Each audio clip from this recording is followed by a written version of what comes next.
some fun. I do. Now, you just saying you want to have fun, or do you really want to have fun? It is the Evening Edge, Monday through Friday, 5 to 7. Tonight on the show, a good friend of mine. His name is Tim DeBusk. He's the paranormal hunter. Tim, how are you?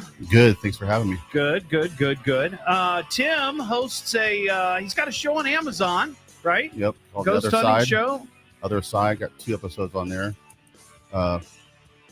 Pretty cool. Yeah. We did the Victoria Theater and we did Place in Kettering.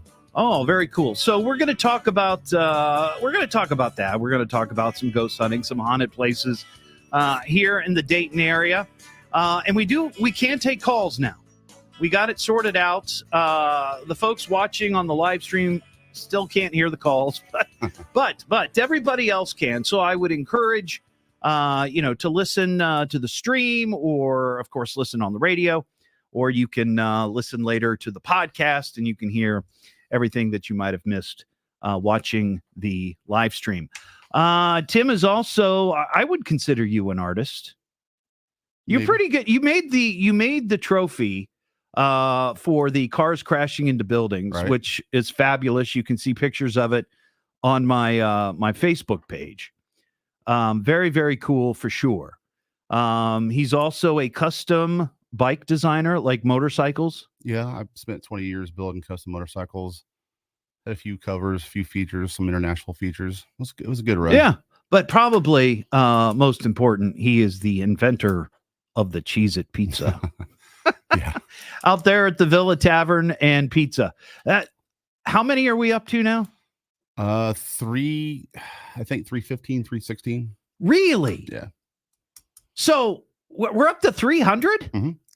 Wow. Well, you had Liam come out there. Got the 300. Okay. All right. Man, oh man. So people love it. They seem to love it. They seem to love it. Yeah. So if you want to share a ghost story or something like that, 937-457-1290. But the other reason that I really wanted to have you on the show tonight, because of your trophy that you made. Yeah. I figured you were as good as anybody else to come in here and have a conversation about cars crashing into buildings, which is, of course, something that we follow on the show. And last year, we had 157. And by the way, Marvin and New Carlisle picked 157. Nice. And I'm waiting to hear back from Marvin, because we're going to give him an award. Tim's working on it. Here's the thing, folks. When Tim said, hey, can I make the trophy that we're going to give away to whoever guesses the correct number? I said, sure. And not that I doubted your ability, but I wasn't expecting what you presented to me. I wasn't either. It's magnificent. It's beautiful. It's museum quality, and it's going to stay in the museum in my studio at home. However, we are fabricating another award that you will get, and you will have your name engraved on it. Yep. The whole deal. So Marvin and New Carlisle and all future winners, I promise you will be very, very happy with what you get. Yep. I promise.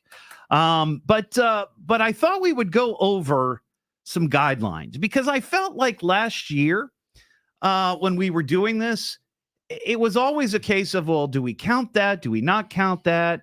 And candidly, sometimes we counted something that maybe shouldn't have been counted. Right. When you think about it in hindsight, but then you don't want to go back and change it. It was just kind of a thing, kind of an issue. So I've consulted with a few folks, and we've come up with sort of an outline, a guideline, if you will, that will guide us through 2024 and beyond.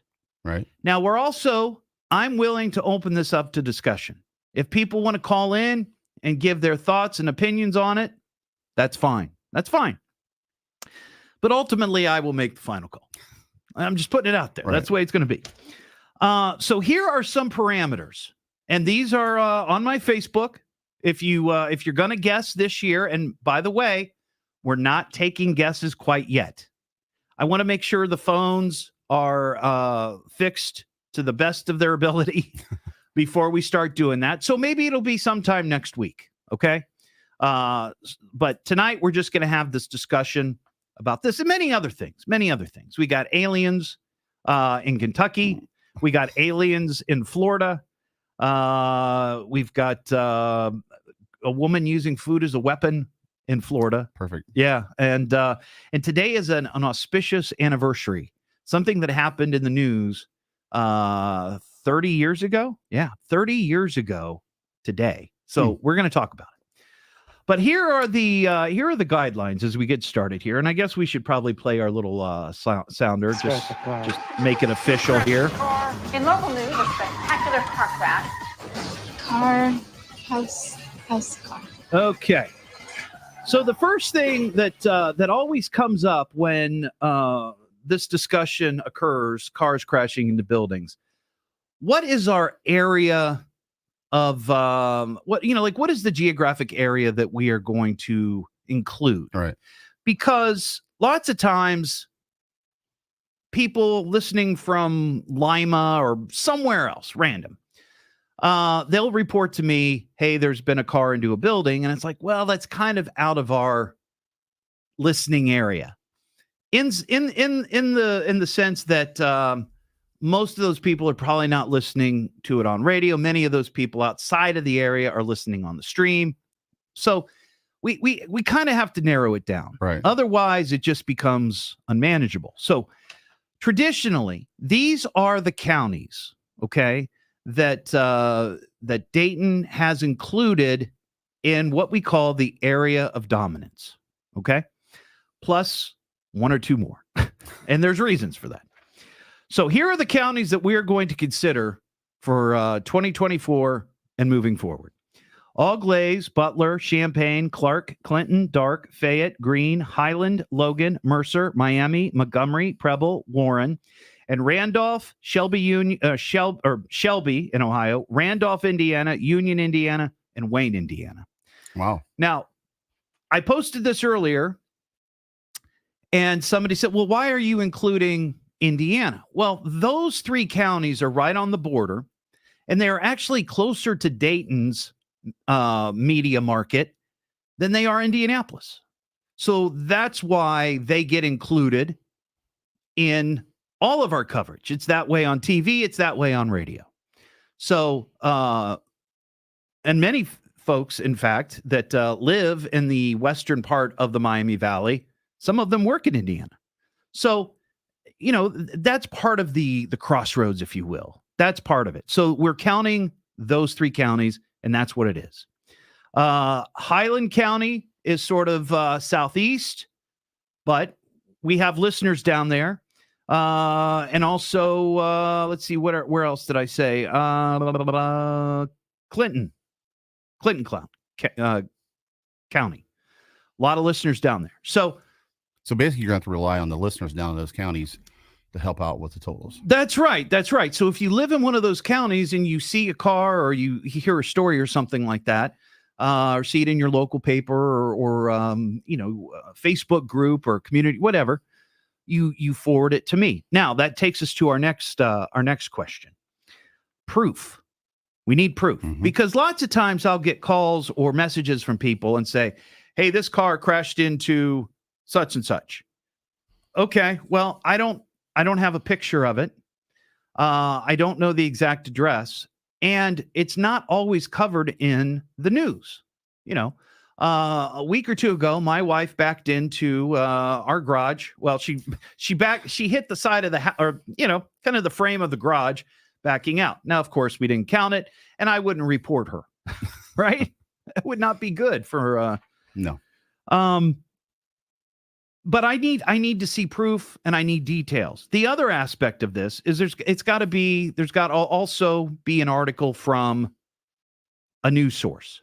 So whether it's WHIO.com, whether it's any of the other radio, TV stations in the Dayton area, whether it's the paper, wherever it is, and it could be a little community paper somewhere. If it's covered and there's journalistic proof, right, a source, then we will count it again in one of those counties, right? All right. Now, here's the next aspect to this that people asked about. What kind of vehicles? Is it just cars? No, it's not just cars. And this has always been the case. 9 times out of 10, it's a car. But it really is any motorized vehicle. So it could be a car, a truck, a van, a motorcycle, an RV, a moped, a train. It could happen. It could happen. A plane. Did I already say plane? No. Okay. A plane, a farm tractor of some sort, right? Like it could be a big combine. We had somebody go nuts on a combine up in Clark County, I think, earlier last year. A bus or a boat. I don't know how a boat could hit a house, but I guess it could happen. Come, off the lake and Is a houseboat count? It could hit a houseboat. Excellent point. And that does count. That would be a house. The next aspect of this, a vehicle must come into direct contact with the building. All right. Fences, mailboxes, outdoor signage, or other objects that fall into a building after being hit, i.e., flagpole, do not count. Because that happened. We had a car hit a flagpole in front of the school. Flagpole fell over and hit the front of the school. We counted it. No more. The car has to make contact with the building. A vehicle hitting multiple buildings only counts as one incident. It gets too crazy if you're adding every building that it's one incident. And finally, multiple cars hitting a building, for example, a collision, only counts as one incident. So you left one out. Which one did I leave? The water towers. I'm glad you brought that up, Tim. So here is, we had some discussion about this online as well. So here it is with the water tower, because that happened in West Carrollton, right? If the water tower has an enclosed base with walls, and more than likely, and I've seen pictures of them, there's a door on the front, okay? We will count that as a structure, and we will count it. However, if it's a water tower and only the legs get hit, doesn't count. So there you go, folks. There's the rules. Now here's one that somebody brought up, and this is a good question. What if parts of a car hit a building? For example, a tire. We had an incident where a tire came off a vehicle and smashed into the front of a building, and I think we counted it. So that's a gray area. Mm-hmm. We need to think about basically that. Could determine the amount of damage. Could be one of the rules to that. So perhaps, but those are the general guidelines. And like I said, I'm open to debate and conversation about it. But that's kind of where we're at right now. So ponder that, and we'll come back and talk about it more. It's the Evening Edge with Todd Hollst. Call Todd now, 937-457-1290, or message him at Evening Edge Todd. Locally grown, seriously funny on WHIO.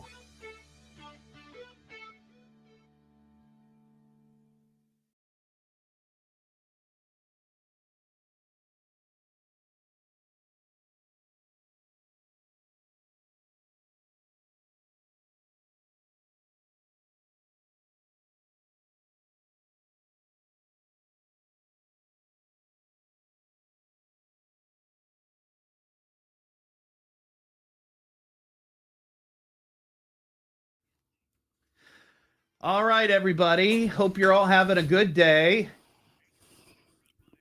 Hey, Leslie. Hey, Heather. Hey, David. Hey, Joel. We're going to talk about UFOs here in a few. Hey, Paul.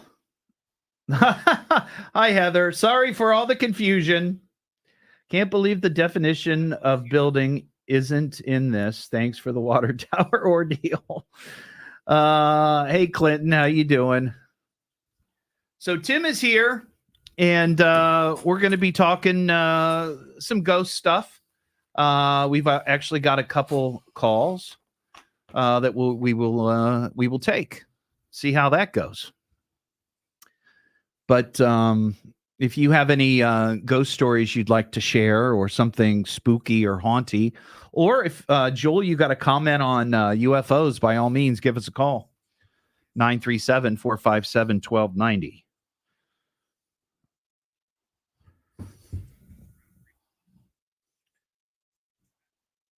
So Tim, what sort of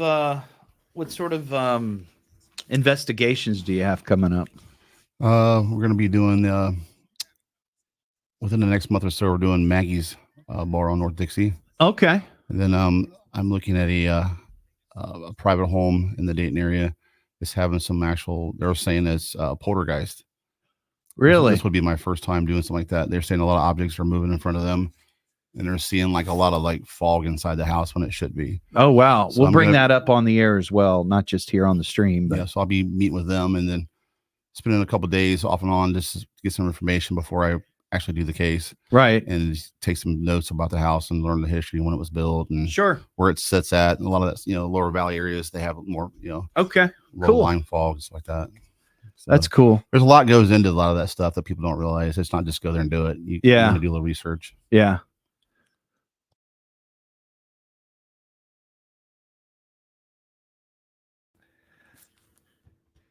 Yeah, that'll be interesting. We also want to talk about this, and I don't know how I missed this. The Bayside. Yeah, the Bayside stuff in Florida. These tall, shadowy figures that some people supposedly caught. That's right, David. Skywarn, you cover those counties in Indiana.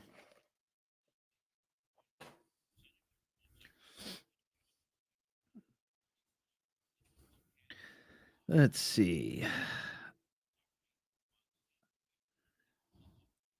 You said somebody's already made some calling in. Right. Yeah. Let's see. Stephen makes a good point.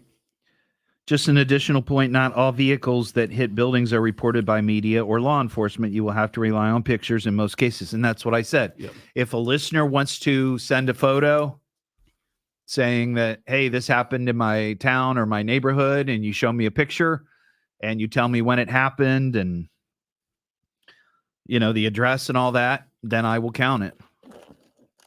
For example, a car went into a house on Covington Avenue, US 36, Piqua, several weeks ago, and it was never reported to the public.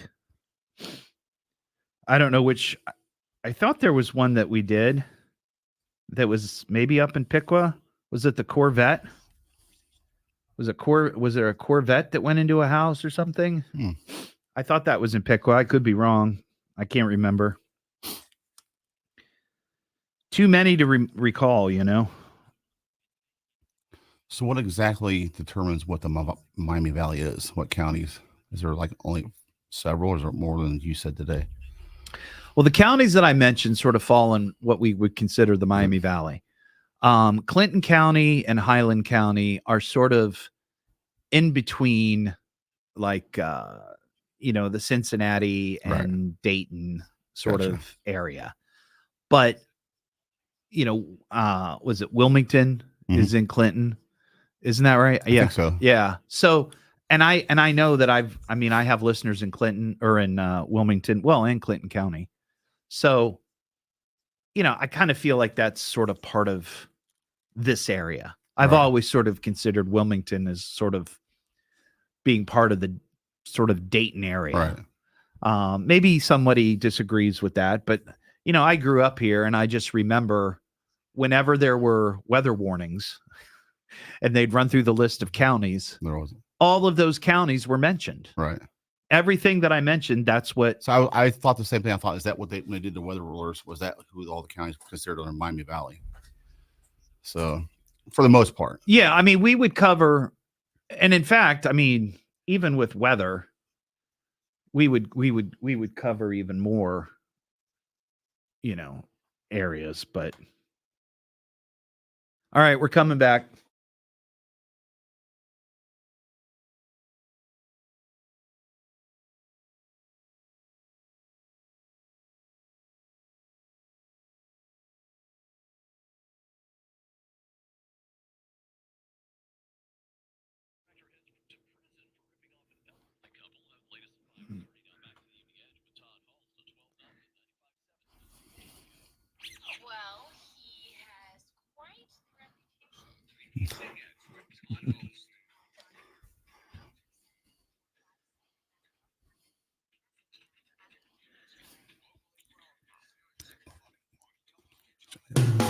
Back here on the Evening Edge, Monday through Friday, 5 to 7. In the studio, we got Tim DeBusk, the paranormal hunter. You want to talk about ghostly, haunted things in your neighborhood or in your house, or maybe you had an experience, you can give us a call, 937-457-1290. Also, our new guidelines, cars crashing into buildings. We just went through them. I'm not going to go through them all again, but you can find them on my Facebook page and comment accordingly. And I will say this, one person did mention, Steven, sent me a message. Yes, people that, if it's not reported in the media, but you still take a picture of it and send me the details, we will count it. Just because it doesn't show up in the news doesn't mean it didn't happen, right? Sounds good. Yeah.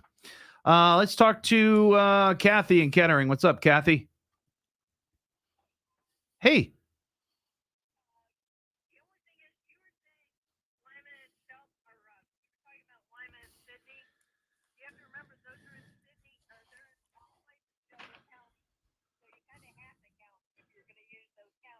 Well, no, that's true. That's true. And I guess it just slipped my mind what counties specifically Lima was in. But as I was telling Tim during the break, it's like the counties that I picked for this, these are counties, honestly, that I remember when I was growing up, whenever there was some sort of weather warning, these are the counties that you'd always hear on WHIO. You know, it's for this and that. And, you know, so it's like, okay, well, if it's good enough for that all those years ago, it's good enough for now. You know, yeah.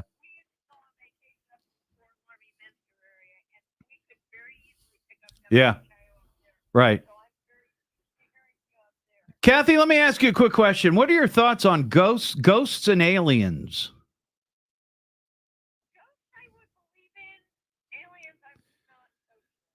Yeah. Did you hear about this incident down in Miami, Florida, Bayside Mall? This happened on, I guess, New Year's Day. Did you hear about this crazy thing that occurred?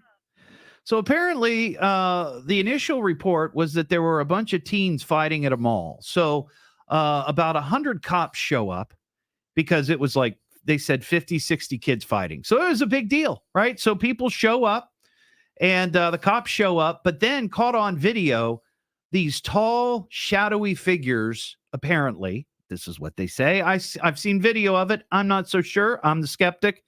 But they were they were recorded walking down the street and in the mall. Yeah. So, all right. Well, we're gonna. Yeah, I got you. Well, I appreciate your call, Kathy. We're gonna talk about that coming up because Tim, you showed me some of those pictures and video. It's interesting, hard to explain. I've looked at 60 different videos, and the silhouettes are all the same, but they're different poses or whatever. But I want to keep looking into it, but I noticed there were several accounts I was following on there. They've been deleted and they've come back and repost what they saw. So who knows? But are you talking conspiracy and cover up? Hey, it could be the way of the new future. It could be. But a lot of people are saying, you know, why was the airport shut down at that point? Why was there only military helicopters flying around the scene? Interesting. And 50 kids shouldn't call out 90 police officers. Was it military or just police? Do we know? Don't know. All right. Well, we'll delve into it coming up. It's the Evening Edge with Todd Hollst. Call Todd now, 937-457-1290, or message him at Evening Edge Todd. Locally grown, seriously funny on WHIO.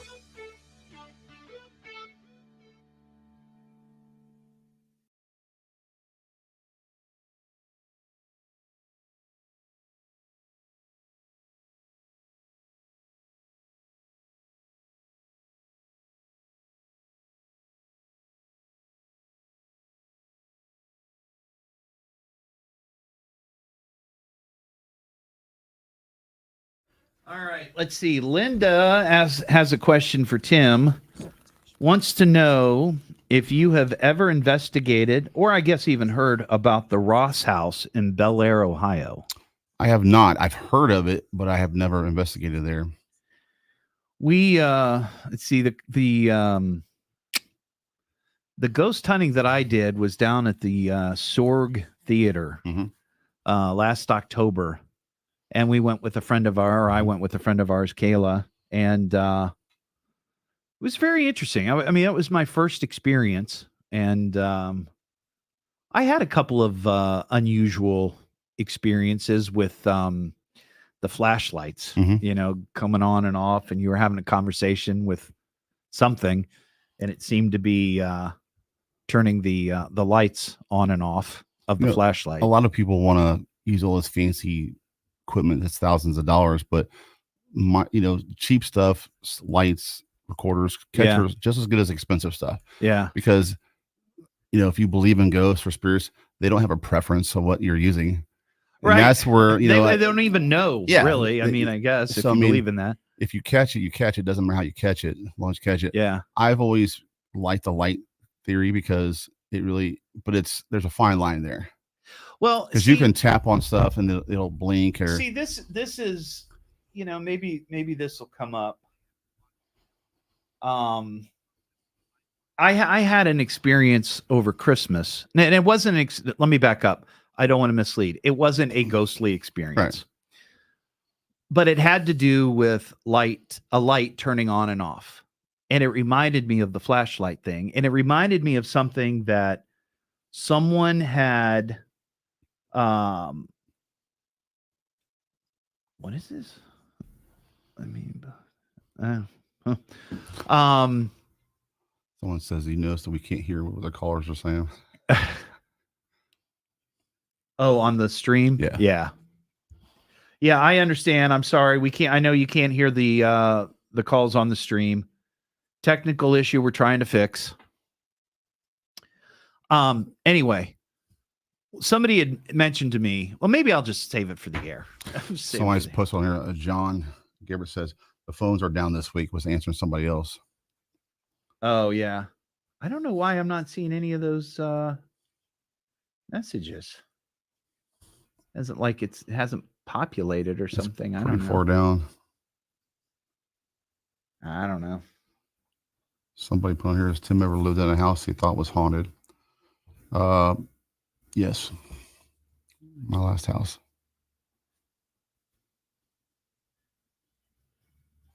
Yeah, I don't know why. My all my comments are not updating. The last comment I have is from Linda. The last one I got is years. Actually, that's my mom on your page.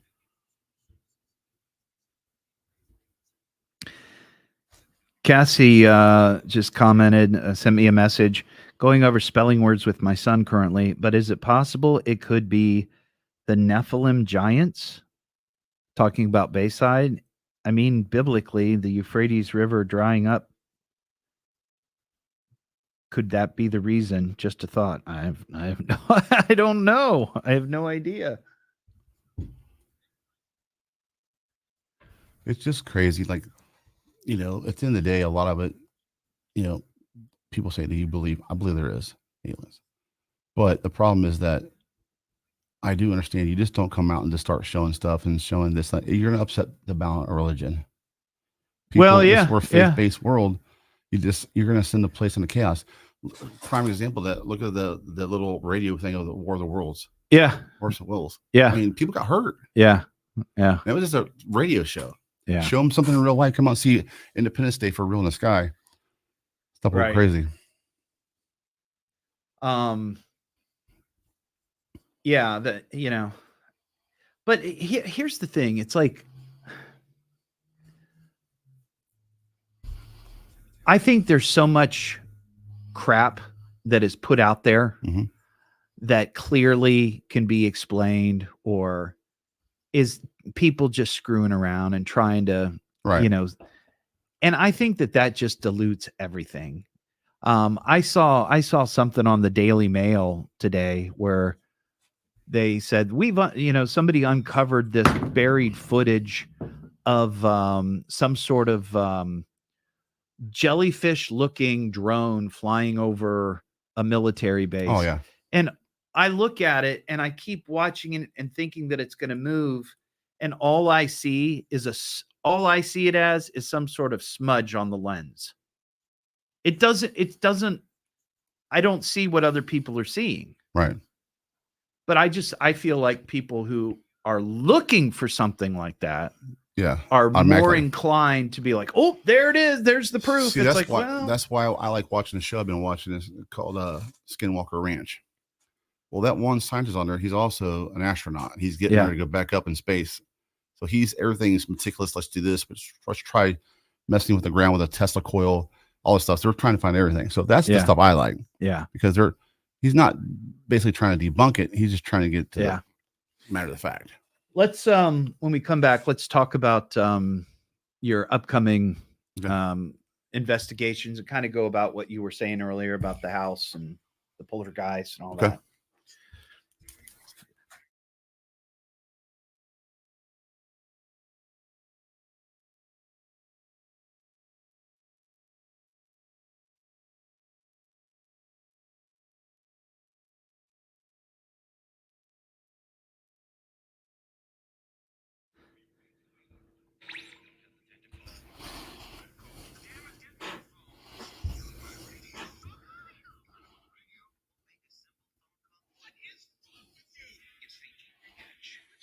Hi, Mom.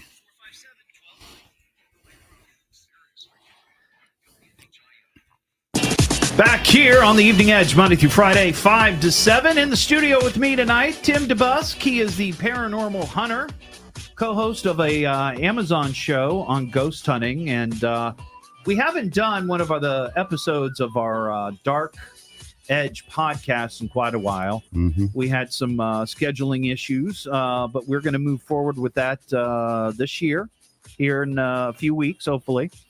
And tell me, Tim, you've got some investigations, paranormal investigations coming up. I do. I got a friend of mine owns a bar restaurant here in town. That's called Maggie's. They've had some issues. North Dixie, right? Mm-hmm. Yeah. And I've actually experienced a little bit of doing some pre-investigating with a friend. And that's actually where you're going to come into play. I'm going to bring you on that. Yes, I'm excited. So I'm that's going to go cool. ghost hunting again. And then that goes back to like the early 1900s. It was a schoolhouse, and then it was based after a name like Ebenezer or something like that. I don't know the full details. I'm still working on it, but it's pretty cool. It's a big place, and we had some recordings of some stuff that was said, and a friend of mine that went with us was show me everything. He actually got scratched, and he is done. He's not going back. Oh, wow. He's friends with the people who own the place, and so it got my attention. So scheduling, we're trying to get that in the next month or so. Yeah. And then I have a homeowner that has something in Kettering that she believes is a poltergeist activity. A poltergeist? Now, I've never dealt with that before. I'm looking forward to it. Yeah. But, it could be a multitude of things, but we'll see. I guess we're going to have another sit down talk, and I'm going to get a feel of the place and take some pictures and some audio, but that's probably around February. Now, I know that because we've had this conversation many times during the podcast and just when we're hanging out. I know that you are 100% a believer in ghosts and that sort of thing. What about though, like a poltergeist and I believe sort of the definition is that the poltergeist is something that is sort of, I don't know, demonic maybe, or something it's not the friendly ghost, right? Some people have said that a lot. A lot of people believe it's energy built up. Like I said, I've never encountered that, so I don't really have an idea what I would say, right? But when I started doing this, I wanted to debunk everything. Well, that's what I was going to say, is because you kind of go in with that attitude of let's try to figure out what is really happening, and it could be something with the electrical. I mean, I did over being solo now. I used to have some friends, we did it together, but now I've been solo. I have over 20 locations in the last few years I've done. Only 9 of them had activity. Yeah. And a couple of them were questionable. You had to really reach for it. Yeah. But they were happy with what they found out. But some of them, like the house I did here in Ohio, I'm not allowed to divulge where. It changed my whole belief system. It changed to the point where it actually got my head a little bit. Really? And it was an issue of some loss of sleep. I wish I wouldn't never went there. Wow. Kind of thing. So but at the end of the day, I like to find out the truth of something, but sure, it does come with a price. Yeah. And I tell a lot of homeowners, like, I go meet them in person. I do a phone call, then I go meet them. And that's no guarantee of any, investigation yet. I get a feel of them, see if they're lying to me, or just get a Yeah. feel of everything. And I always tell people, if you're doing this because you watch a lot of these shows on TV, don't. Yeah. Because if you really don't have anything, I can stir things up. Well, find nothing, find actual video or audio. I don't have to live here. Yeah. You do. It's your safe place, not mine. You're here after I leave. And it's amazing. I will tell you, I've had 5 within the last 8 months say, yeah, we're going to hold off on this investigation. Yeah. Because you don't necessarily want to know what. Right. I mean, it's cool to watch the TV shows, but it's one other thing to say, well, here you go, Mrs. Jones. I have a picture of this figure in your kitchen. Yeah. And then they're going to be like, well, how do you get rid of it? I don't get rid of nothing. Yeah. Yeah. I tell you what you have, and I tell you why you might have it. Right. You're not going to do, you're not the Ghostbusters. No. Yeah. No, that's for sure. I'm looking to capture that stuff for my own, knowledge, but I can get you information what you need to do or people to talk to, but I'm not that cat. Yeah. 937-457-1290. Chad and Dayton. What's up, Chad? Hello, Chad. What's going on, man? Well, we're talking, but go for it.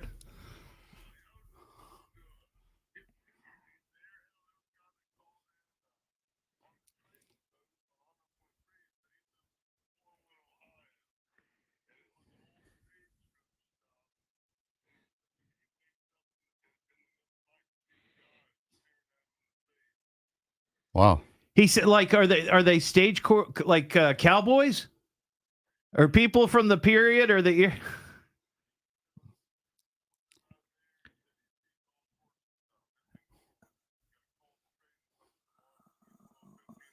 Okay. Gotcha. Well, thank you for the heads up on that, Chad. Gotcha, Chad. Thank you. Angela and Dayton. What's going on, Angela? Hello. Yeah, go for it.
Right.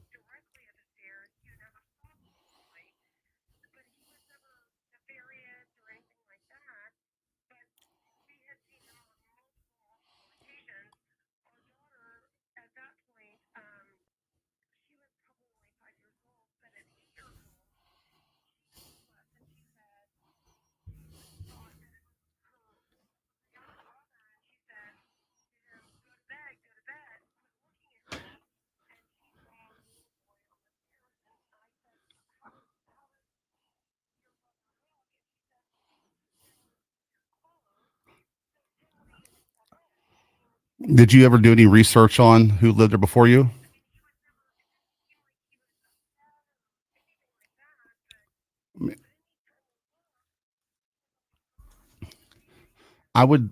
First thing I would think he was probably a resident of the home at one point, but and for some reason that he might have had, good memories or good times when he lived here before he passed away, and maybe he just never transferred over. It's just hard to say, but you said he was wearing period correct clothes though, right?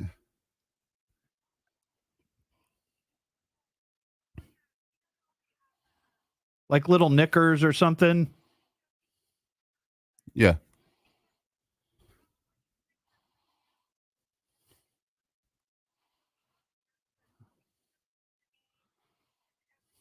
Knickers.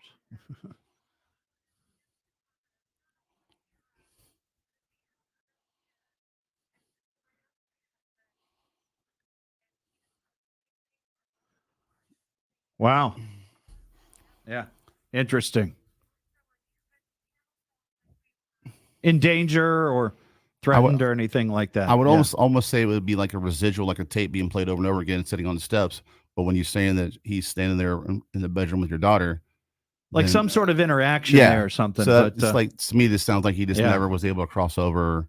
Yeah. Go to where he needed to go. But all right, Angela. Well, I appreciate your call. If you have a question or a comment or had an experience, 937-457-1290. Now, here's a crazy question. It has nothing to do with ghosts or anything. Tim, have you ever tried one of these? Me. Just give it a second here. Fruit stripe gum. Fruit stripe gum. You remember fruit stripe gum? Lasts about 2 seconds.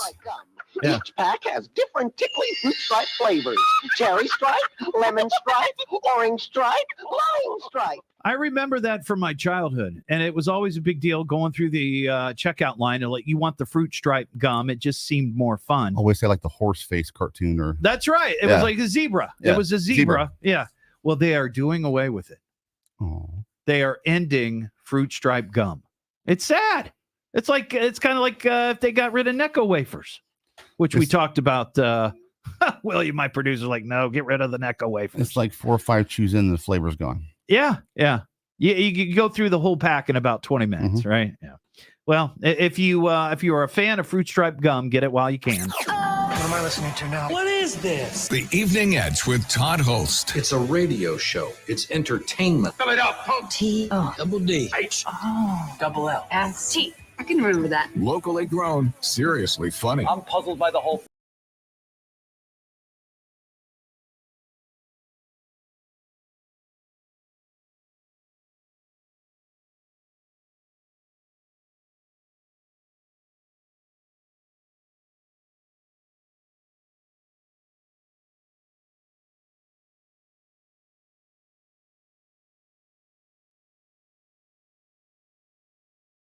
Sorry, folks. I just had to reboot the stream. Come back to it, but I wasn't getting any of your comments for some reason. Lana, I agree. Joel, what do you mean talk about something interesting? Are you not interested? Sorry.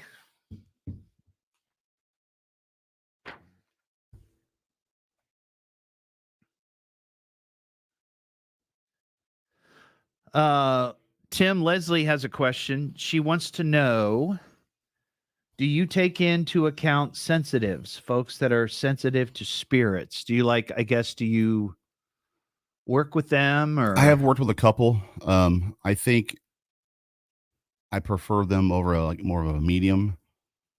Yeah. Because they're not really,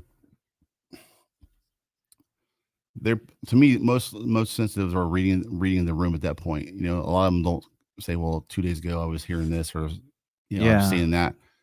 The one lady I used one time, she was from Middletown, and I knew everything I needed to know up front. When she come in, she hit on 2 or 3 key things that she should have not known.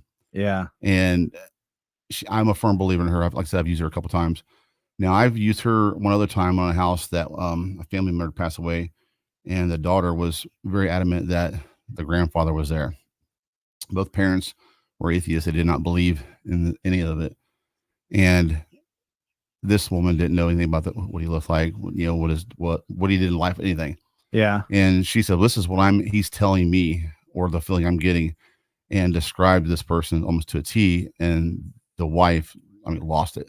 Yeah. Just, you should not know that. And she goes, I don't know if he's alive, if he's not crossed over, or if he's in limbo, what the deal is, but this is what he's telling, what I'm getting the feeling he's telling me. Right. And I saw the lady like a year later at a concert, the homeowners, and both her and her husband both had now went, and change their religious views, and they make comments throughout the house every once in a while when the daughter says she sees him or hears him. They have chats back and forth, and pretty much everything's stopped. Right. So I don't know if the gentleman was just trying to be acknowledged that he was still here, or was wanting to say hi to them. I don't know, but it gets, you got to be, there's a fine line there. You got to be very careful what you say and say to people. And I don't want people saying something to somebody and it's not true, because people take stuff to heart. Yeah, that's but I can certainly see if somebody has an experience like that where it would totally change their I never, like I said, I never worldview. believed in a lot of it, and I was basically a debunker, and I mean a lot of people mad, but I like that. But when you're doing something and you see something in front of you and you film it, or you hear your name said, and there's nobody around within 200 feet, Yeah. it's not your mind playing tricks on you, especially when it's recorded or on video. So, but there, I know a lot of people, they don't believe, and that's fine, but it's crazy to have proof and people still don't believe. But Yeah. I I have mixed feelings about mediums or sensitives. Mhm. I had a woman on the show a couple of years ago who said, claimed that she was a medium, and she had a Facebook page, and, did all these things. And she came on the show and she didn't get anything right. It was just like, and it almost became comical, because I'm like, wait a second. What this isn't even close. Now, maybe it's different, trying to do it over the phone, but I've heard people do that sort of thing over the phone and sound more convincing. It's play on words, and some people are so into wanting to believe, they almost answer the questions themselves sometimes in a roundabout way. Yeah. And the medium person doing it catches it. But well, and I've seen that too. And people who used to do it coming out and saying that, well, this is how you can convince somebody that you are talking to a deceased loved one, right. or, and it's, I don't know. Houdini used to put money up and say, if you can Yeah. prove this, Yeah. I'll give you this much. And nobody ever collected on his money. Yeah. But I mean, I've read a lot of the cases where people have helped police officers, solve a case, and they're right on the money. I mean, there's only one of two things. Either you were in on it and you knew where the body's at, or you really can do this. Yeah. And that's it. There's no gray area. Right. But I like those. I mean, I'm not going to say there's people that can't, but I think a lot of people I've met over the 20 years I've been doing this are not who they say they are. Don't get me wrong. I'm not the best paranormal hunter in the world. I'm not. Everybody says, well, I'm a professional. No, you're an amateur ghost hunter, because there's no school, no college. Right. There's nothing. Right. There's no handbooks to this. There's no degree. It's all collecting data and research. Yeah. And, sometimes my buddies will say, well, why do you do it this way? That's how this guy does it, because it works for him, and maybe I should try it. Right. If you're not willing to stand back and say, okay, maybe I should try to change the way I do investigations, or try to do this. But once you start getting, videos and audios, and you go back and you run through it, software, to make sure there's no ambient noises like a furnace kicking on, then you got to pick it all out. We're coming back.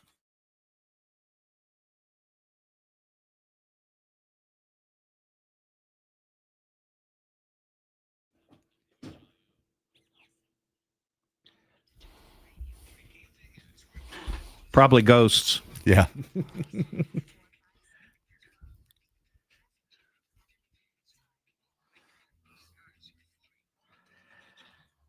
Back here on the Evening Edge, Monday through Friday, 5 to 7, in the studio with Tim DeBusk. He is the paranormal hunter.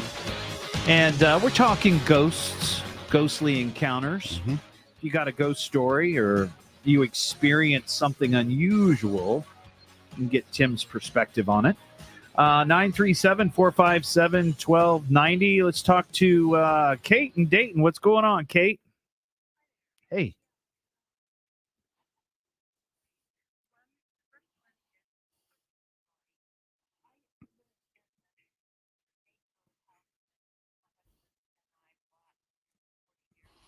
Okay.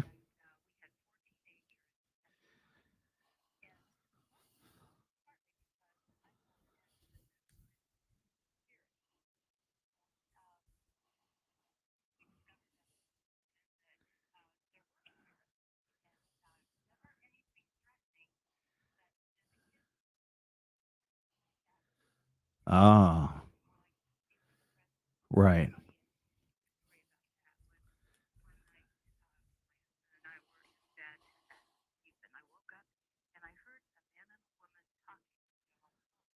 Yeah.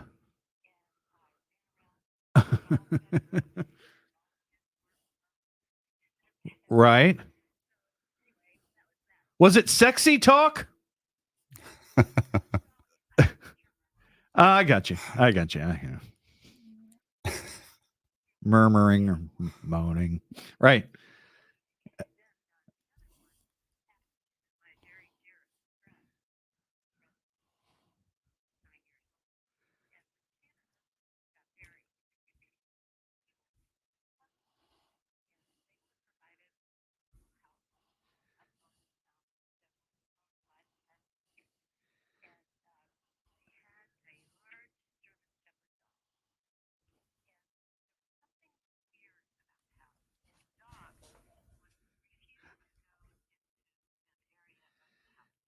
Right. See, I almost believe dogs being more sensitive than actually people being sensitive. Me too. Dogs, no. There's some that they're not going to try to fool you, right?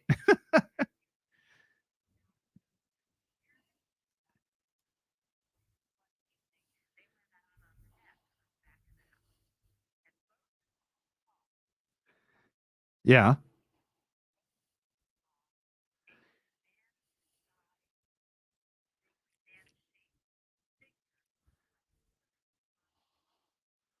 Swimming across the lawn.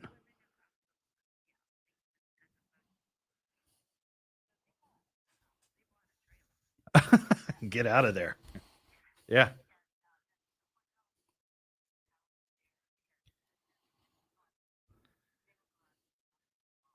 Wow. So something was there. Something spooky. Something spooky. Yeah. All right, Kate. Thank you for those stories. Appreciate it.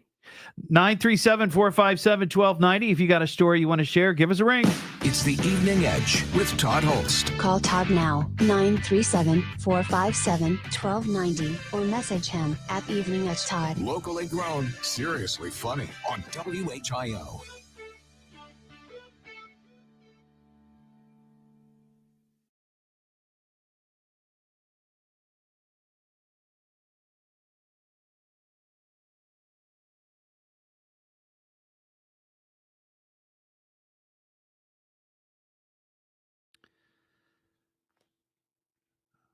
All right, folks. So we're having some technical issues tonight, and it's my apologies, but I can't do anything about it. I'm not the engineer. So the issues that we're having, in case you're just joining us, the calls you cannot hear on the stream. I explained this last night, but I will briefly explain it again. When the calls come in, they go through the Master Control Studio. And those calls are then routed to my talk studio. But right now, the connection for the calls, just the calls between Master Control and the talk studio is severed. Okay. So we can still play the calls, bringing it up through Master Control, not through my studio. My studio is what the people on the live stream are listening to. You're hearing what's coming out of this studio. So since the calls aren't coming through this studio, you can't hear them. So my apologies on that. The other issue is that the comments on the live stream are not posting on my end.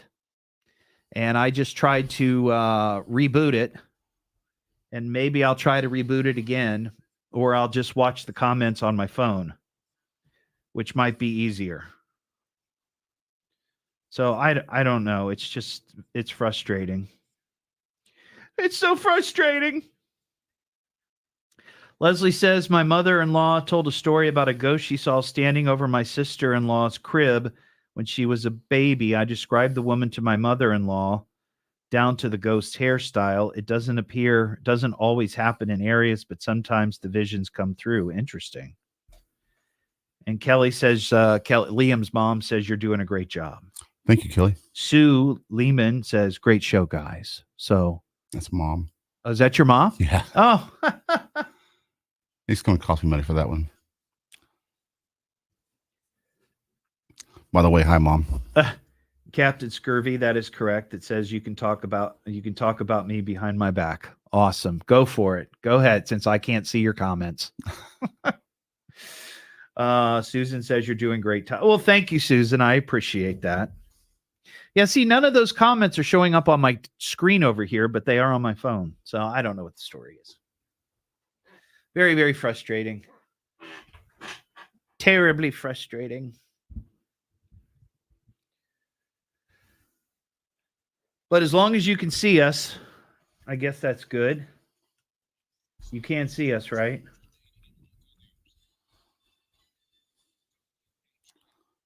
Maybe. We're both better looking in person.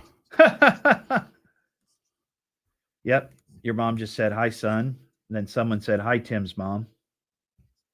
Maybe they know each other.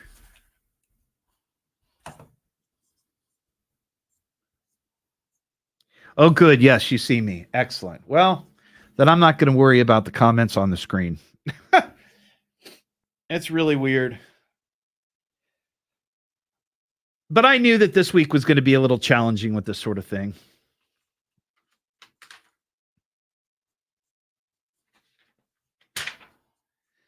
So we got questions for Tim. We got a ghost story. I am gonna come out with an alien story. Hey, Rebecca, watching in Kentucky. We're gonna talk about Kentucky. I got a story right here, right there. Aliens in Kentucky. Aliens, Kentucky. So hang tight.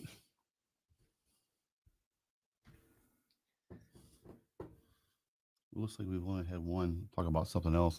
What's that? Looks like we only had one person say talk about something else. Oh, yeah. Well, what are you going to do? Yep.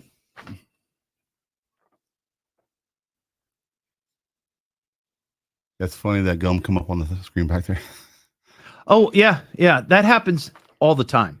I'll talk about something, and I know that it's not a response or anything, right. But it's like, it's the same material, It's fruit stripe gum going away. And then 2 minutes later, it's up on Fox News. I actually was surprised it was even still around, to be honest with you. Every once in a while I'll see it. It always catches my eye because that was something I always gravitated towards when I was a kid. The last place I saw it was at Foy's in the candy house. See, I love Swedish fish. Oh, it's my favorite.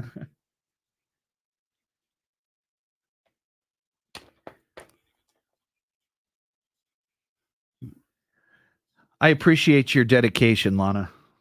Bouncing between the live stream and the Alexa device, streaming the live radio show. There's probably a delay, too. It's unfortunate. I haven't had this issue over the last few nights. Maybe, you know what it is?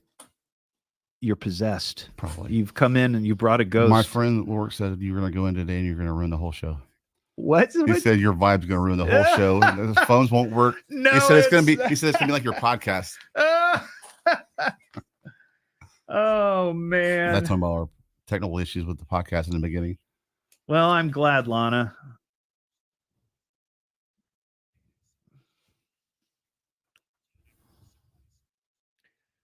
I don't think. I think Monday night. I don't think I'm going to be here Monday night because it's Martin Luther King Day and it's actually a company holiday.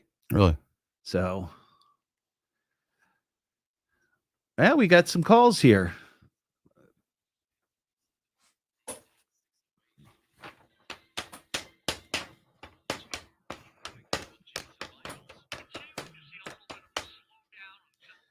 Yeah, the aliens are doing it. That's true.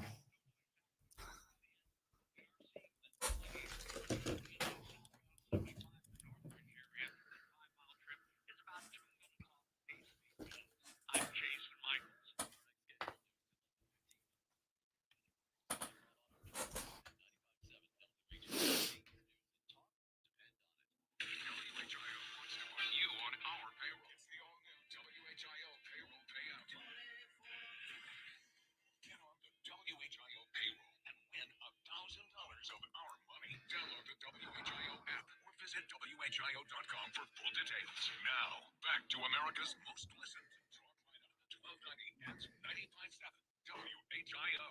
It's that time again. It's showtime. This is great. It's a nice break. It's got Todd. Monday through Friday. Getting restless? 5 to 7. All right, I'm listening. Let's start the show. It's the Evening Edge with Todd Hollst. Call me now, 937-457-1290. Locally grown, seriously funny on WHIO. I'm not saying it's space aliens, right? But it goes without saying it's space aliens. It is the Evening Edge, Monday through Friday, 5 to 7. Tonight on the show, my buddy Tim DeBusk. He's the paranormal hunter, co-host of an Amazon ghost hunting show. He's also a custom motorcycle designer, the inventor of the Cheez-It pizza. He built and designed the trophy for cars crashing into buildings that you can see on my Facebook. And he's also an all-around good guy. Arigato. Thank you. Thanks for being on the show tonight. We're taking your calls, 937-457-1290. If you've got a ghost story or a question for Tim, we come and he and I, we've been doing, we started doing a podcast last year with a friend of ours named Kayla. It was the Dark Edge podcast. And we were talking about all things unexplained, paranormal, that sort of deal. And we did about 5 or 6 episodes, but then we just ran into scheduling conflicts and some issues.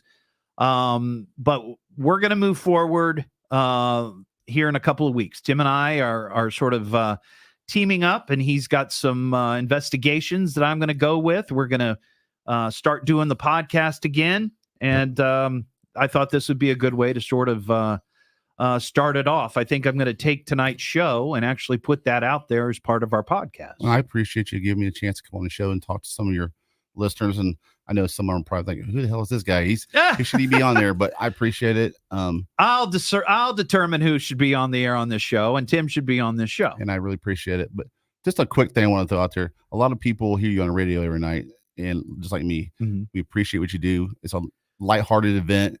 It's better than what's going on in the world throughout the day. I try. I personally want to say thank you, and even for them to say thank you, because that's very day, nice. man, it's cool. And for me, for the people listening, when you hear Todd on the radio, and I'm not just saying this because we're friends, when you hear him on the radio, he's the same person in real life, and that's a nice thing, because a lot of people nowadays are not who they say they are. But Todd really isn't, and him and his wife both are lovely people.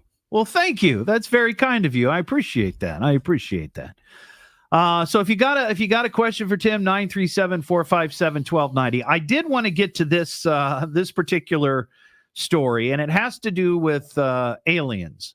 Not aliens that people think are here or have visited, but future aliens. And I just want to get your take on this. And I know that we have a lot of listeners who might be from Kentucky or who have family in Kentucky. In fact, Rebecca, who's watching the live stream right now, says, "Hey, y'all, from Kentucky." She's watching from Kentucky. So this is down in Lexington. Now, Lexington is bourbon country, right? There's a lot of activities down there. You got bourbon, you got horse racing. I think there's a casino. I mean, there's all kinds of fun stuff. There is a group down there, and I think this is part of probably their local tourist board. They apparently, along with scientists, linguists, and scholars, recently beamed a message into the TRAPPIST-1 solar system, 40 light years away from Earth. So somehow they shot this message, and I don't know how they did it. I'm not that science guy. But they launched this message into space, targeting this solar system 40 light years away. Now, what that means is, if you don't remember from science class, it would take 40 years for them to get here traveling at the speed of light.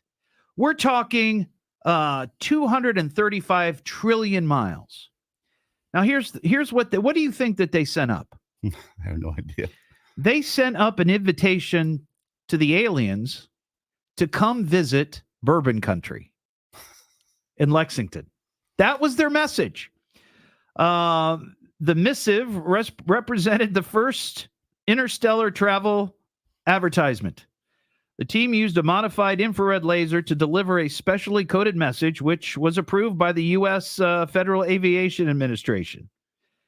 And this is what they said in their press release. Aliens who might discover the message will find a coded bitmap image with clues as to its origin and intent of the mission.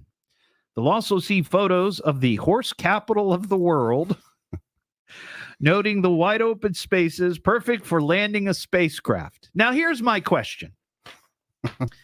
No offense to our friends in the Bluegrass State, but is Kentucky really where we want aliens invited to land? Is that the best choice? I'm going to I'm going to step away from this one. You know, come on, stir some controversy. Oh, wow. I guess I'm going to get on the Jack Daniels list and make sure I get my first Alien Head bourbon bottle. Oh, yes. Now, or see, the there you spaceship go. Bottle. That would be cool. Yeah, one of those with Jim Beam bottles. Is that Yeah, that would be cool. Anyway, aliens. I love everybody in Kentucky. Aliens are on their way to Kentucky as we speak. 937-457-1290. Ron in Verona. What's up, Ron?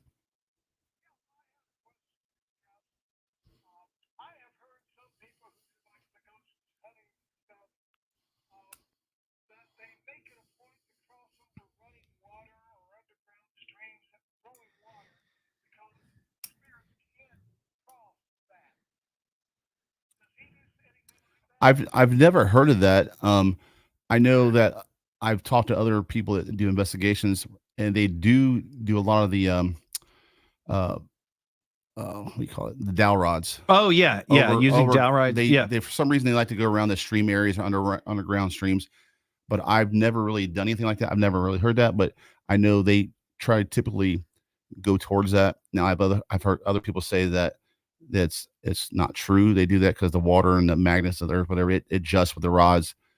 But I don't know. I've never really got into the dowel rods, but I have known people that do actual searching for property surveillance, like a well or something. Yeah, doing the dowel rods. Oh, okay. Even though they're using the paranormal.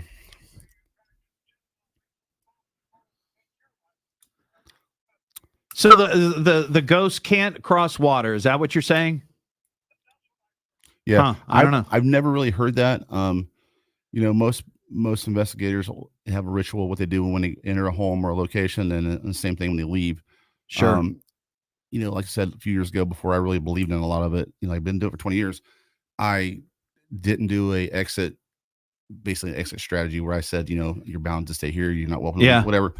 And I didn't do that, and I had some issues on the way home. Yeah, you've shown me the picture, and that was looks like somebody in your rear view mirror sitting in your back seat. And a little creepy. And it's that was my fault. But I've always told people I'm not here to make you believe anything. Here, video, audio.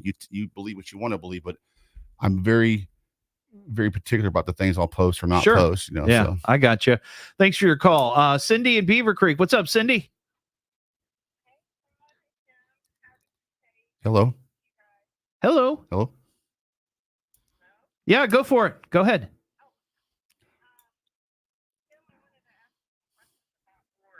Okay.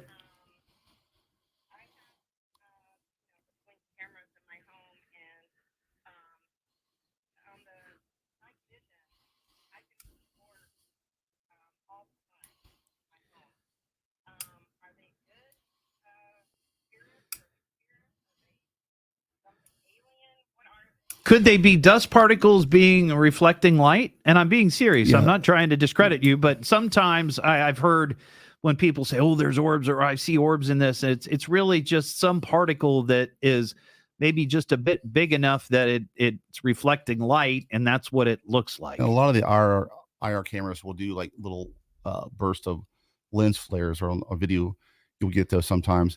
A lot of like orbs, if you can snap a picture of one or blow it up, most of them, if it's dust, they'll be pretty solid. Yeah. And then there's some they'll be like translucent in the middle.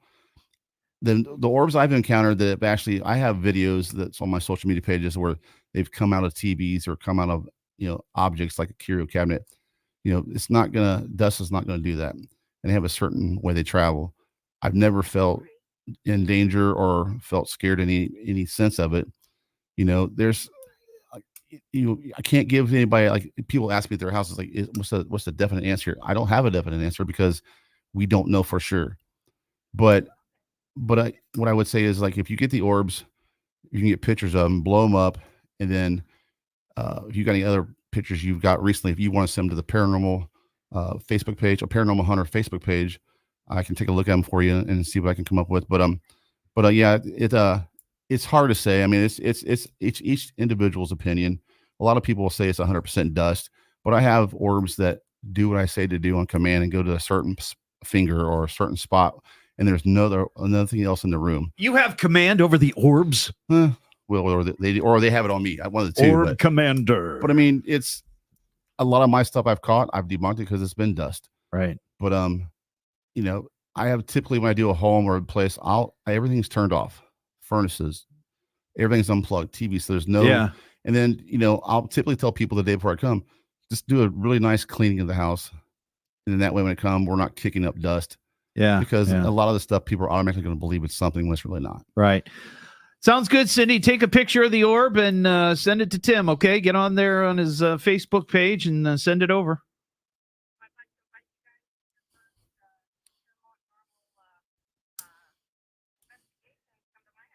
Oh, will you provide punch and cookies? Sure. Yeah, I'll leave that on the Paranormal Hunter page and on the information, and I'll get back with you in a couple of days. Sounds good. Thank you, Cindy. Appreciate it. Have a good night. If you got a question or a comment, or you had an experience you want to share, 937-457-1290.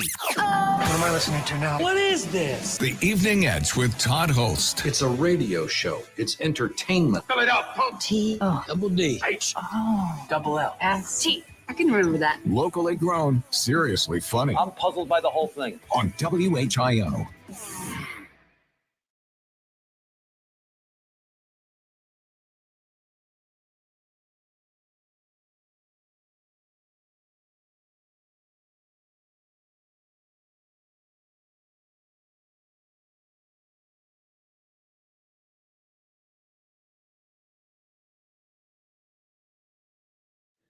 All right. I'm trying to find a picture that I want to show Tim of an orb that I took.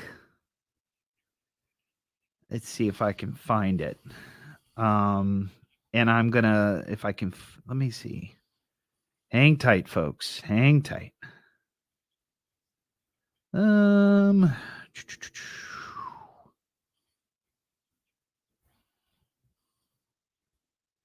Okay.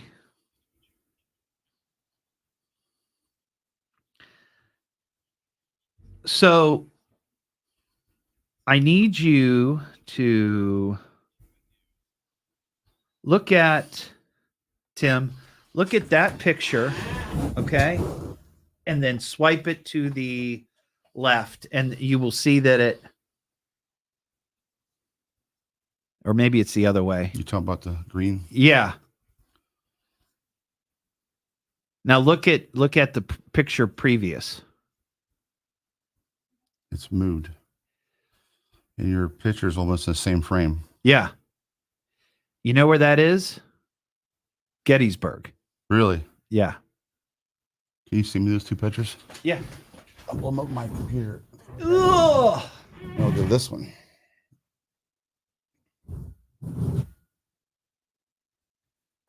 That's coming out of the TV. Oh, yeah, that's weird. And I'll send you a bunch of those other things that I got that you can post on your page if you want to look at it.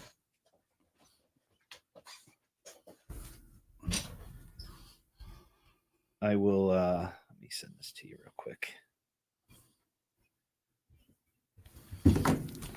No, you're fine. You're fine. I was just that little so I voice can like that. hear the commercials. What's that? I thought that the voice was that something. You really say Todd? This is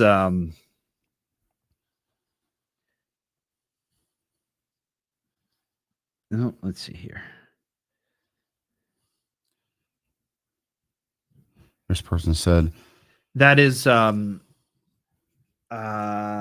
Devil's Den. Is it? Yeah.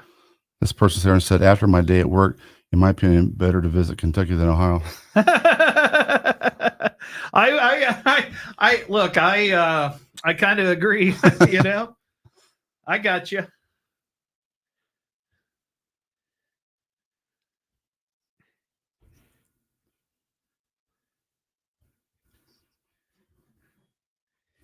Yeah, something's weird with my computer in here. We've got about, I don't know, it's fluctuating between 17 and 20 people watching right now, but on my computer over here it only says 6. Yeah, So I don't know what's I got going 18 on. right now.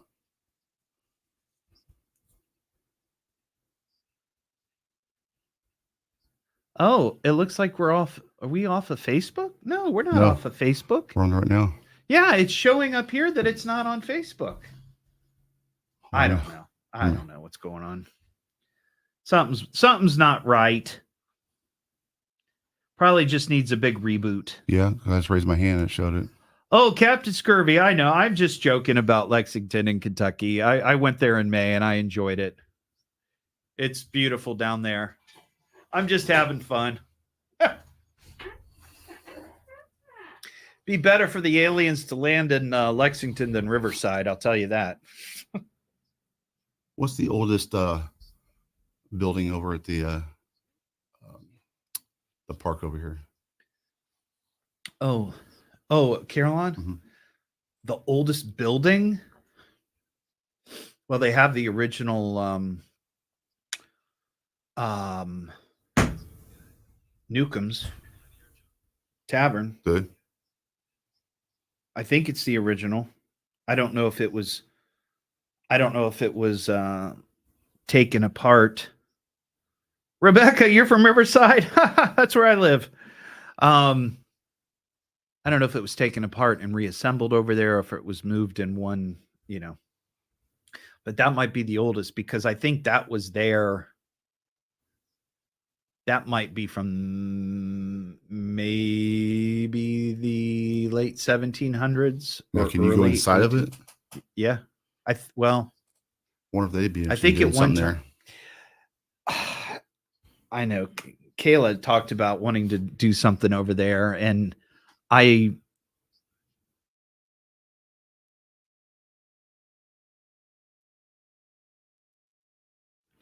we still on with the live stream? Yeah, talking?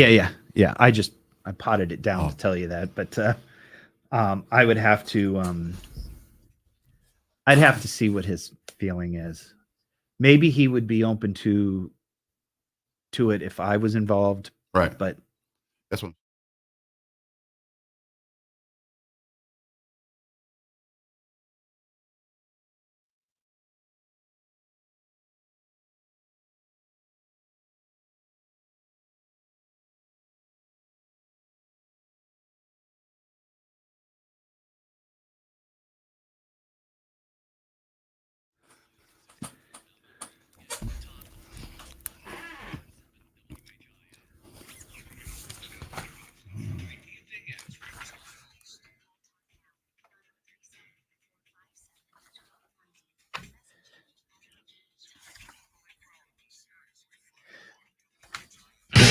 back here on the Evening Edge, Monday through Friday, 5 to 7. In the studio with my friend, Tim DeBusk. He's the paranormal hunter. Has a ghost hunting show on Amazon Prime. You can watch a couple episodes up there. And by the way, great sweatshirt. Yes. Dr. Creep in the house. Local legend. Yeah. Perfect. Yeah. We were just talking to a caller. I think it was Cindy from Beaver Creek, and she was asking about orbs, and I had forgotten, and I don't know why I never brought it up before in our conversations on our Dark Edge podcast. I just sent him Tim a couple of pictures of two photos taken not simultaneously, but one right after another. Camera barely moved, and there is a glowing green orb that moves. You could see where it moved. And it was it was taken at the Devil's Den at Gettysburg. Now you're haunted. Now I'm haunted. Yeah. But a lot of people think that Gettysburg and that whole area there is a lot of activity. At least I that's had a friend that just paid good money to go on a 10-person solo trip down to place in Kentucky, and he's really not a believer, but he's big in old places and abandoned places. Sure. And he got some really good audio, and Yeah. it's creeped him out so bad. He's like, I'm not going to get into it anymore. I'm not going to watch any more shows. no. He goes, I don't need to know this. He goes, this It's should kind never of been on my freaked him phone. out. Yeah. It freaked him out. But Wow. he got some good little Yeah. orbs like that too. So it was pretty neat. Let's talk to Darren Wapakoneta real quick. Hey, Darren, what's up? I'm doing well. Thanks for calling and listening in there in Wapakoneta.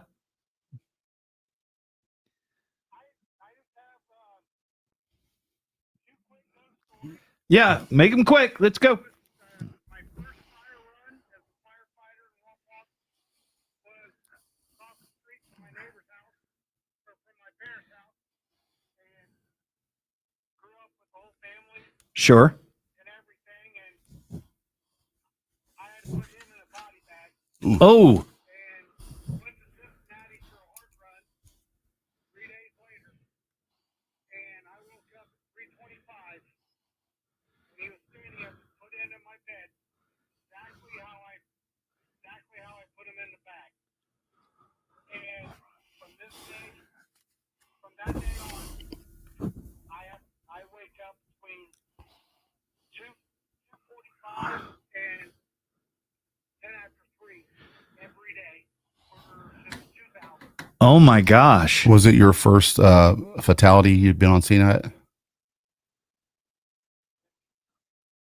Darren, he asked if that was the first fatality that you ever dealt with. Yes, it was. Okay. And I part-time firefighter for 16 years, and I cannot see a car crash because I had to deal with that too. Sure. Every time I see a car crash, all those people that I've seen, that I've tried to help or whatever, Yeah. they come back. Oh, wow. Well, I have a friend that's Unless I see it. Gotcha. Gotcha. 15 years later, Somebody you had dealt with. Wow. Gotcha. I helped revise her, and I went with everybody to the. I said, "Do not leave me, not leave me, not leave me." Right. She never opened her eyes. She never did anything. 15 years later, She came back to you. she came. We were at a restaurant. She heard my voice, came over and take me. Oh, wow. That's crazy. That's crazy. Darren, we got to fly, man. I really appreciate your call. We're just out of time. We got the news here, but thank you for that. 937-457-1290. If you want to talk to Tim or you got a story, let us know. It's the Evening Edge with Todd Hollst. Call Todd now, 937-457-1290, or message him at Evening Edge Todd. Locally grown, seriously funny on WHIO.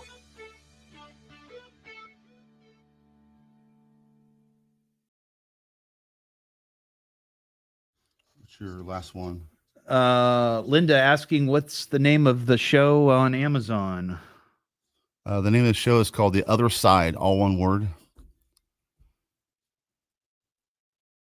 There's 2 episodes on there. We're in talks for maybe more, but as of right now, just the 2. And then sometime this summer, after me and Todd start working together on a couple episodes, we're going to investigations. I'm going to try to turn those into episodes, and they'll be on our channels and plus on YouTube. Cool. That's cool. So there you go. So, Roundabout Books is on the square in Troy. A lot of activity there. Books fly off shelves. You heard about that place? someone mentioned to me before. I've heard that, and I've heard a place. Was it the Max Tavern? Oh yeah. Heard about that one. I've never been there, but I've heard about it. I've been there. Maybe we ought to. I know them. I Yeah. know the people that's where I went out and did creep Okay. at their little trunk or treat. Yeah, I've heard they've had issues, but I don't know it to be fact. Oh.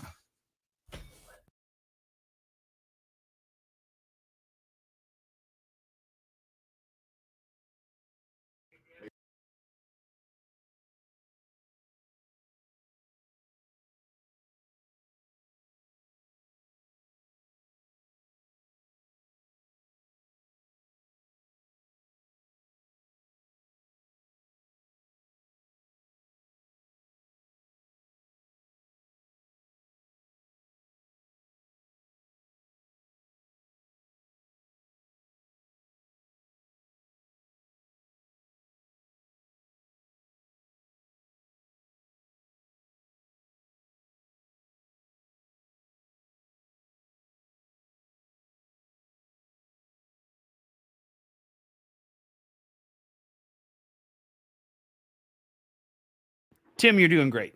So don't be intimidated.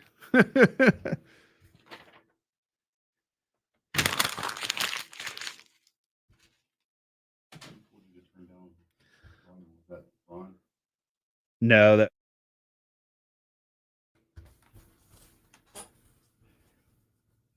And where's he located at in the building during this time? right now he might be down in the newsroom or over in the news booth or the news office. I'm not sure. So when he does those little things, is that live? When he does it? Mm-mm. Oh, it's recorded already.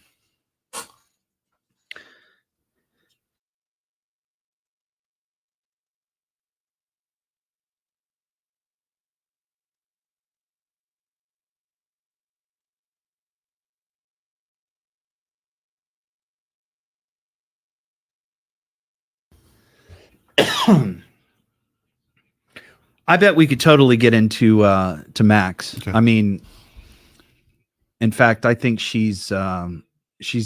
I talked to her about it before. The cool thing would be we could do it and we could have her with us on it. Yeah. And my buddy, I'm gonna give him a shout out to. He's gonna be the guy filming everything for us. So and we'll have our mics on us. I Yeah. just bought those the other day. Yeah. So those things are nice. You send her a message right now.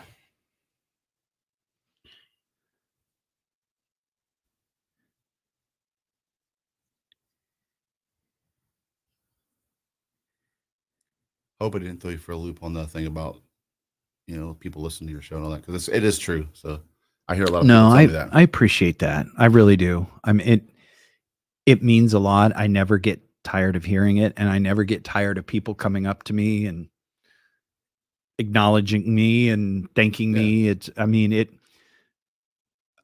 how many people you've talked to about the cheese at pizza would never come into the villa for pizza that come in now, and we have talks. And like, you're the one he always mentions about on there. Yeah. It's finally good to put a face to it. And she goes, "Is he just as nice in person as he?" I'm like, "Yes, he is, man." So I'm gonna say that. I even had it on my notes at the bottom. Thank Todd. And I wasn't trying to suck up or nothing. It was true. I appreciate it.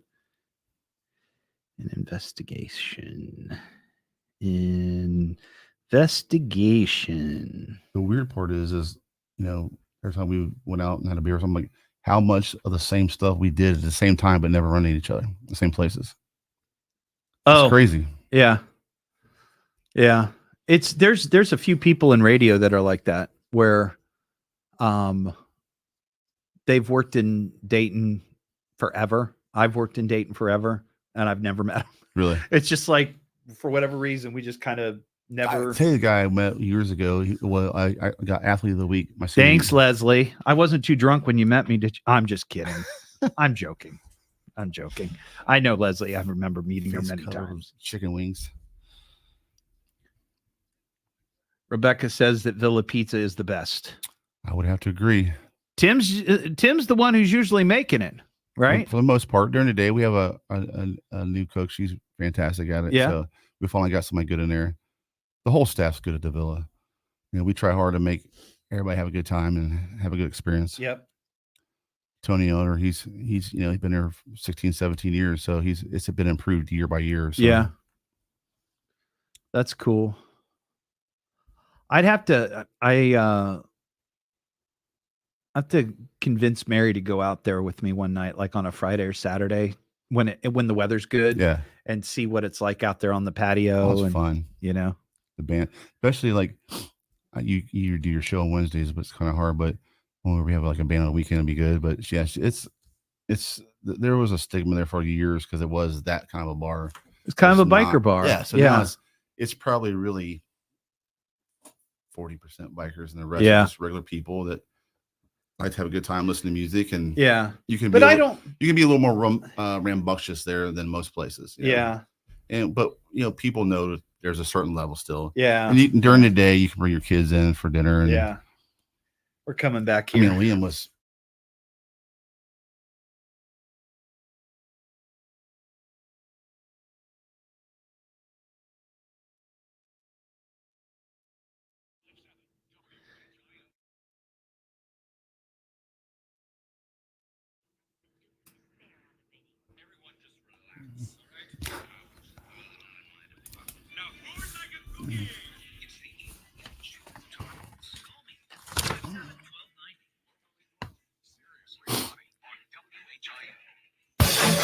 Back here on the Evening Edge, Monday through Friday, 5 to 7. Got Tim DeBusk in the studio with me tonight. He's the paranormal hunter, buddy of mine. We do the Dark Edge podcast together, which I am. I think I'm going to turn tonight's episode into one of the podcast episodes. We haven't done one Sounds in a good. while, and but we've been talking to a lot of folks about their ghost stories and experiences and orbs and all that. 937-457-1290 if you got a comment or a question and you want to talk to Tim. Cowboy Jim in Brookville. What's going on, Cowboy?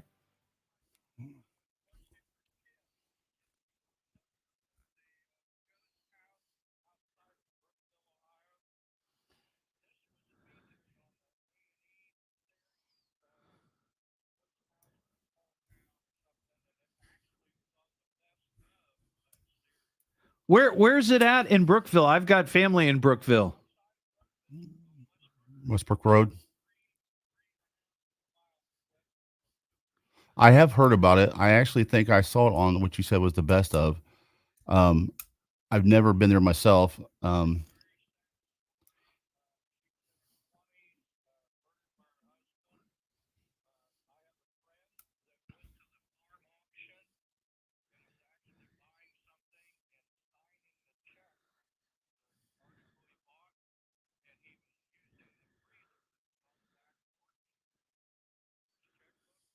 Yeah.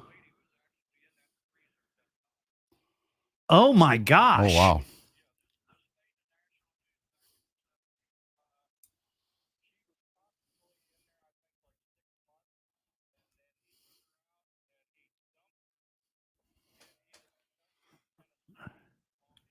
Yes. So, and now there's apparently or supposedly all kinds of activity in that house.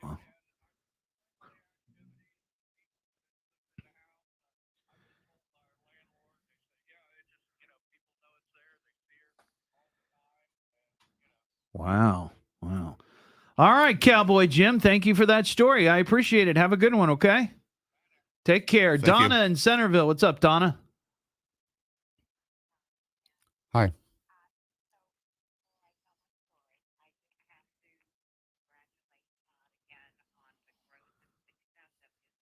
Oh, well, thank you.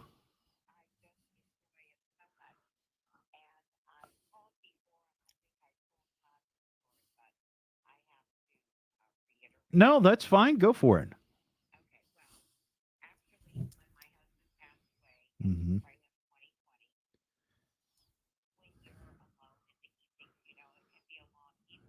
Sure.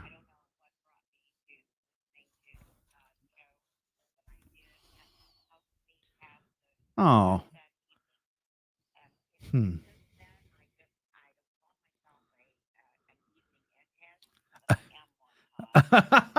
You need to tell your friends you're an edgehead and get them on board with this.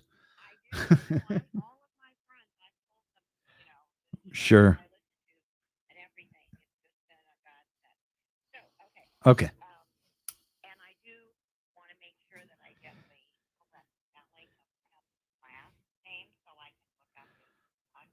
Okay. No, sure. Okay. His last name is DeBusk. It's DeBusk. You can check me out on the Paranormal Hunter on Instagram and on Facebook. If you have any questions, you can leave me a message on both of those. Donna, are you on Facebook at all? Okay. Yeah. I got you. And the podcast is what's a joint thing with me and Todd. So you can just go to that, the Dark Edge podcast. Yeah. We're gonna bring those back and start doing them again, and it's just me and Tim. Kayla's moved on, and she's doing some other stuff on her own. You're probably asking about the when me and Todd go to do the investigations. I'll start posting that on my pages and his pages as soon as we get ready to do that. So we'll keep you in the loop. Okay.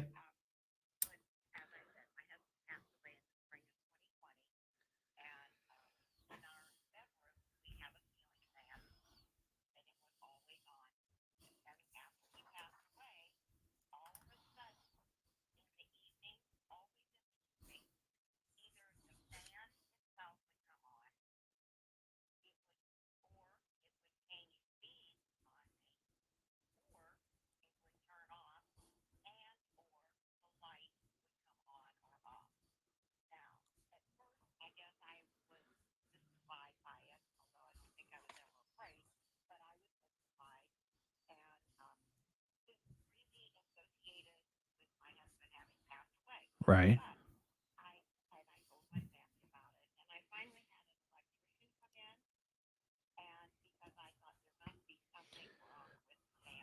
That's what I would have thought. That would have been my answer. No problem.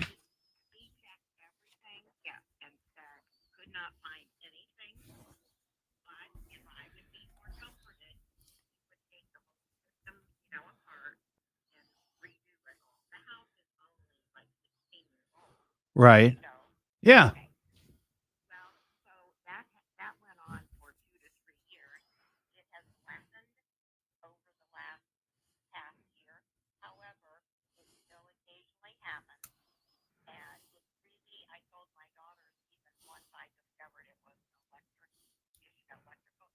Yeah. That's nice. That's nice. I mean, my personal feeling would be that if you knew it wasn't electrical and you don't feel intimidated in any way, it could just be his way of saying, hey, I'm here, messing with you a little bit. I don't know if he was a joking person with you or if he was. Donna, he's trying to cool you off. Yeah. Well, there you go.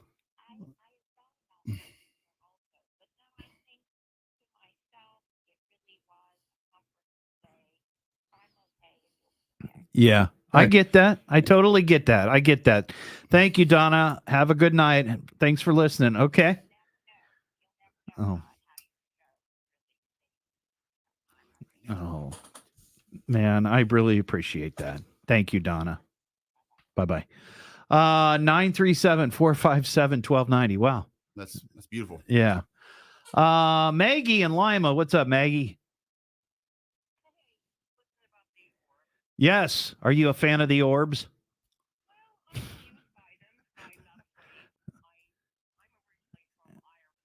Oh.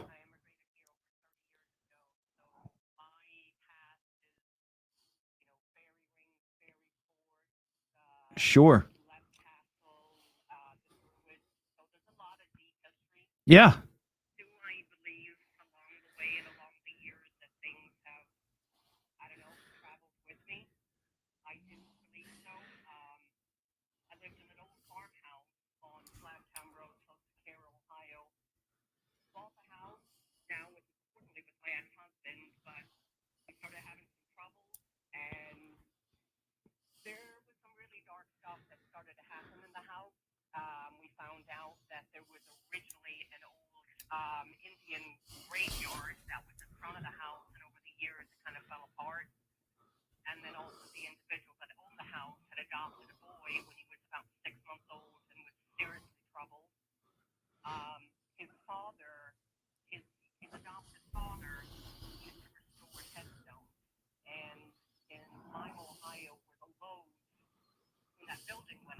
Mm-hmm.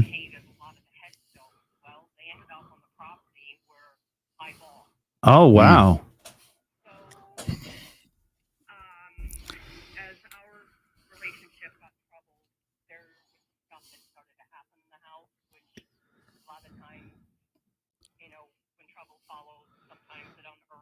Sure.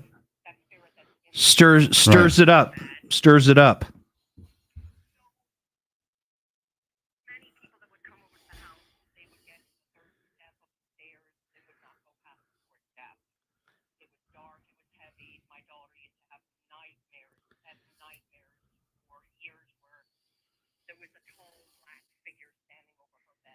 Wow.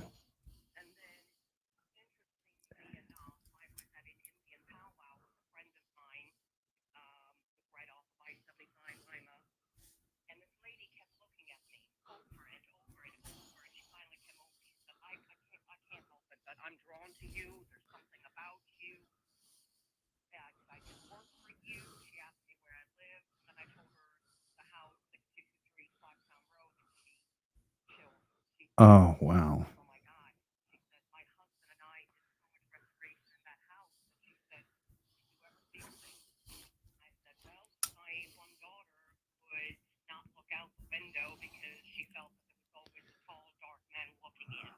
Wow. So let me ask you this. Oh, Let me ask you that. So, do you still live in this house? Don't. Okay.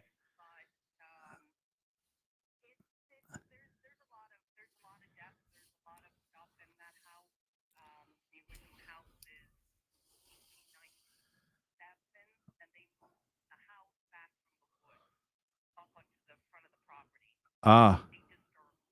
Oh, that could be. Which That could be. don't I don't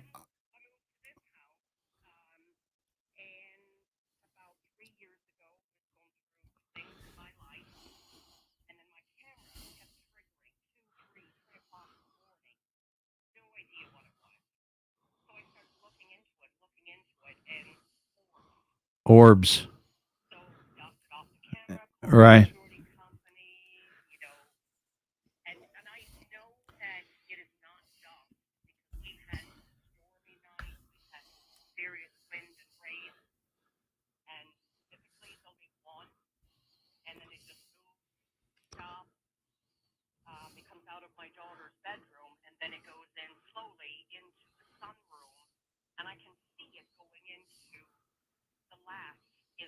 Sure. Sure.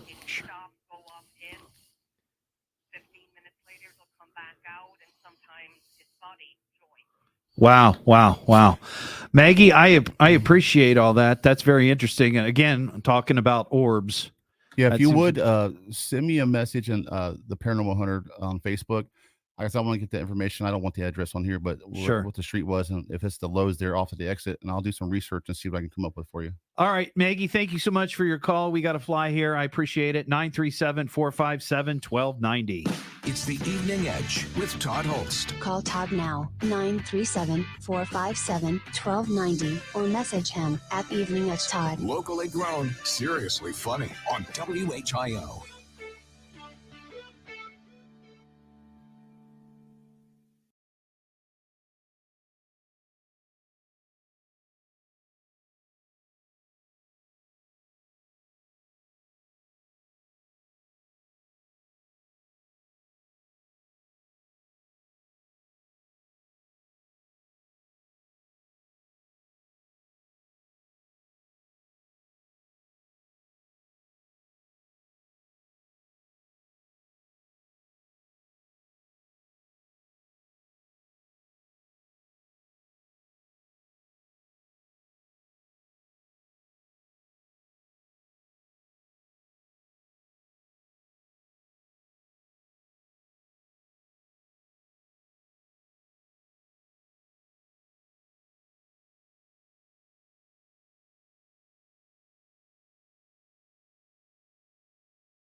soul was signed yesterday for the first time.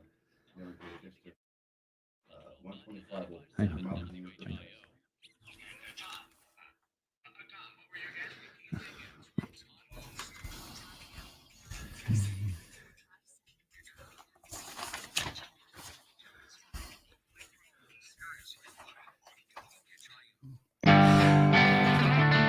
Well, back here on the Evening Edge, Monday through Friday, 5 to 7. We're out of time, but before we go, we've got full lines right now. Matt, Jim, Mike, and Kelly, you all have ghost stories. Tim and I are going to start doing our podcast again.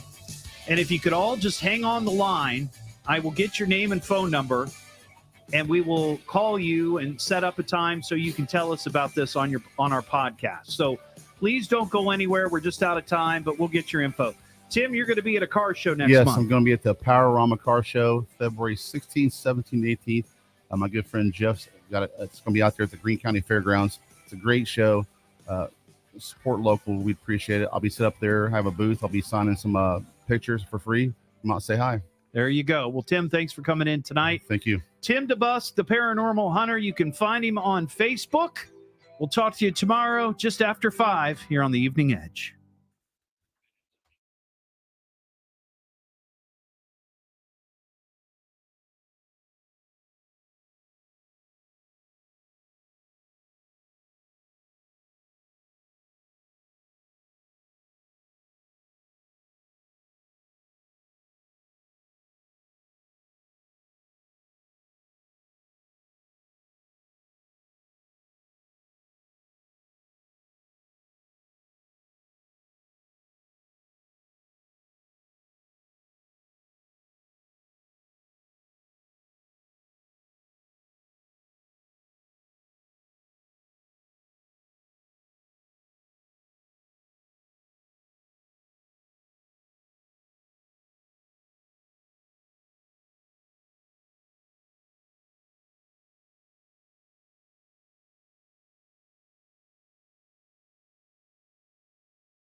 Hang on real quick. All right. Thank you for watching, everybody. Thank you so much. You guys were great. Sorry for all the technical issues. I'm really trying to get it fixed. But there's, it's unfortunately, it's low on their list of things to do. They've got to make sure the stations are on the air. But we'll get it fixed, I promise. But have a great night, and we'll see you tomorrow, okay? Be safe out there.